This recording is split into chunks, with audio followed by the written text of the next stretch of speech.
కాకినాడ జిల్లాలో ప్రభుత్వ పాఠశాలలపై విద్యార్థులు తల్లిదండ్రుల ఆదరణ గణనీయంగా పెరుగుతోంది. గత విద్యా సంవత్సరంతో పోలిస్తే ఈ ఏడాది ప్రభుత్వ పాఠశాలల్లో అడ్మిషన్లు భారీగా పెరిగినట్లు జిల్లా విద్యాశాఖ అధికారి రమేష్ తెలిపారు.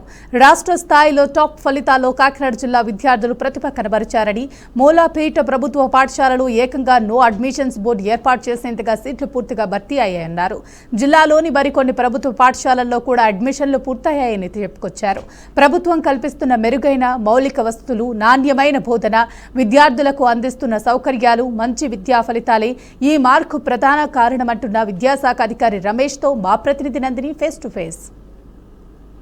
ఈ విద్యా సంవత్సరానికి సంబంధించి కాకినాడలోని ప్రభుత్వ పాఠశాలలో సంబంధించి గత ఏడాది కంటే ఈ ఏడాది అడ్మిషన్స్ ఎలాగున్నాయి అంటే ప్రస్తుతము గత ఏడాది అడ్మిషన్స్ ఎలాగున్నాయి అన్నదంటే పర్సంటేజ్ తగ్గిందా లేదంటే ఈ ఏడాది పెరిగిందా అన్న దానిపై మనతో మాట్లాడడానికి డిఈఓ రమేష్ గారు ఉన్నారు. ఆయనతో మాట్లాడే ప్రయత్నం అయితే చేద్దాం.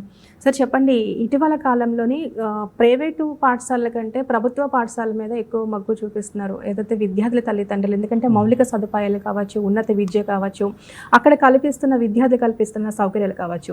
అంటే చాలా జిల్లాలో మనం చూసుకున్నట్లంటే రాజమండ్రి లాంటి జిల్లాలో కొన్ని స్కూల్స్లో, ప్రభుత్వ స్కూల్స్లో నో అడ్మిషన్స్ బోర్డు కూడా పెడుతున్నారు. మన జిల్లా పరిస్థితి ఏంటి? పర్సంటేజ్ ఏ విధంగా ఉంది? గత ఏడాది కంటే ఈ ఏడాది ఎలా ఉంది? నమస్తే అండి అందరికి కూడా.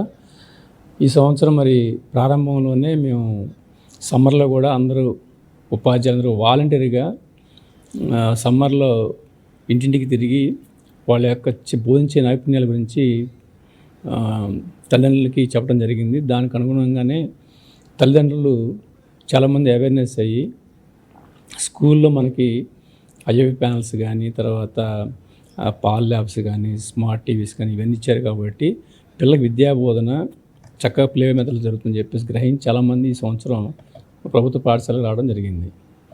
అయితే గత సంవత్సరం మనకి ఎన్రోల్మెంట్ చివరిలో తీసుకున్నాం, అంటే 1,02,000 మంది ఉంది. ఇప్పుడు మన ప్రభుత్వ పాఠశాలలో దాదాపుగా 1,19,000 మంది జాయిన్ అయ్యారు. అంటే ఇంకా 3,000 మంది జాయిన్ అవ్వాలి. అంటే దీంట్లో మనకి ఇంకా టైం పీరియడ్ ఉంది కాబట్టి చేరే వాళ్ళు ఉన్నారు. కొన్ని చోట్ల ప్రైవేట్ స్కూల్స్ నుంచి మన స్కూల్కి వచ్చేటప్పుడు టీసీల దగ్గర కొంచెం ప్రాబ్లం ఉంది. టీసీలు అంటే కొంతమంది ప్రైవేట్ స్కూల్లో ఫీజు కట్టలేక మళ్ళీ ఇప్పుడు వస్తున్న డ్యూస్ వలన అయిపోయినారు.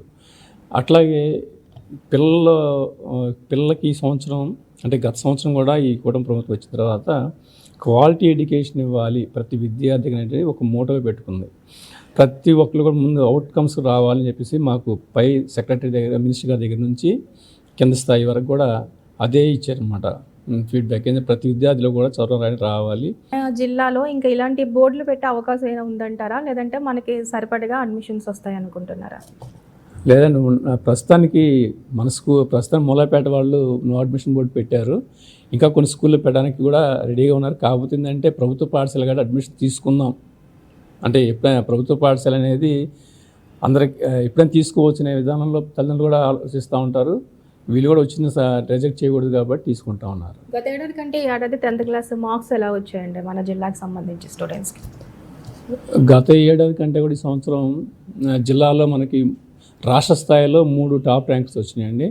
ఒకటి తుని గర్ల్స్ హై స్కూల్లో 596 వచ్చినాయి. అట్లాగే మన పెదపూడి మండలం సంప్ర గ్రామంలో ఒక అమ్మాయికి వచ్చింది 595. అట్లాగే మన శ్రీనగర్ మున్సిపల్ హై స్కూల్ అమ్మాయికి 594 వచ్చింది. ఈ ముగ్గురు కూడా స్టేట్ టాపర్స్. మనకి ఇచ్చినటువంటి గౌరవ మంత్రిగా వచ్చిన యాడ్లో మన జిల్లా చెందినటువంటి ముగ్గురు పిల్లల ఫోటోలు కూడా దాంట్లో రావడం జరిగింది. అట్లాగే ఫస్ట్ క్లాసులు కూడా మనకి 17,000 మందికి జిల్లాలో అత్యధికంగా ఫస్ట్ క్లాస్లో పాస్ అయ్యారు. కాబట్టి లాస్ట్ ఇయర్ కంటే చాలా మెరుగైందని చెప్పవచ్చు. ఇది చూసాం కదా, గత ఏడాది కంటే ఈ ఏడాది కాకినాడ జిల్లాలోని ప్రభుత్వ పాఠశాలలో మెరుగైన మౌలిక సదుపాయాలతో పాటు ఉన్నత విద్యను అందించే విధంగా ప్రభుత్వం అయితే చర్యలు తీసుకుంటుంది. దానికి తగ్గట్టుగానే అడ్మిషన్స్ కూడా పెరుగుతున్నాయి. కొన్ని అంటే జనరల్గా మనం ప్రైవేటు స్కూల్స్లోని నో అడ్మిషన్స్ చూస్తాం, కానీ ప్రభుత్వ పాఠశాలలో నో అడ్మిషన్స్ చూడడం అన్నది చాలా ఆశ్చర్యం వేస్తుంది. ఎందుకంటే మంచి విద్యను అందిస్తున్నారు, అన్ని సదుపాయాలు కల్పిస్తున్నారు. విద్యార్థులకు, మహిళలకు సపరేట్గా, బాయ్స్కి కూడా అన్ని సదుపాయాలు కల్పించడంతో ఈ ఏడాది అడ్మిషన్ శాతం కూడా పెరిగింది. కొన్ని కొన్ని చోట్ల నో బోర్డు కూడా పెట్టారు. కానీ పెట్టడానికి ఎందుకంటే మళ్ళీ కొంచెం ఇబ్బంది పడతారు పేరెంట్స్ అని మూలపేట తప్ప మిగతా అన్ని ప్రాంతాల్లో కూడా ఎక్కడైతే బోర్డు అయితే పెట్టలేదు. కానీ ప్రతి విద్యార్థికి కూడా అడ్మిషన్స్ దొరికే విధంగా కదా చర్యలు అయితే తీసుకుంటున్నాము. ఏది ఏమైనా సరే ప్రభుత్వం అందిస్తున్న మౌలిక సదుపాయాలు సంక్షేమంతో విద్యార్థులు ఉన్నత విద్యకైతే ప్రభుత్వ పాఠశాల వైపు మొగ్గు చూపుతున్నారని డిఈఓ రమేష్ అయితే చెప్పడం జరుగుతుంది. ఇది తాజా పరిస్థితి. Over to studio.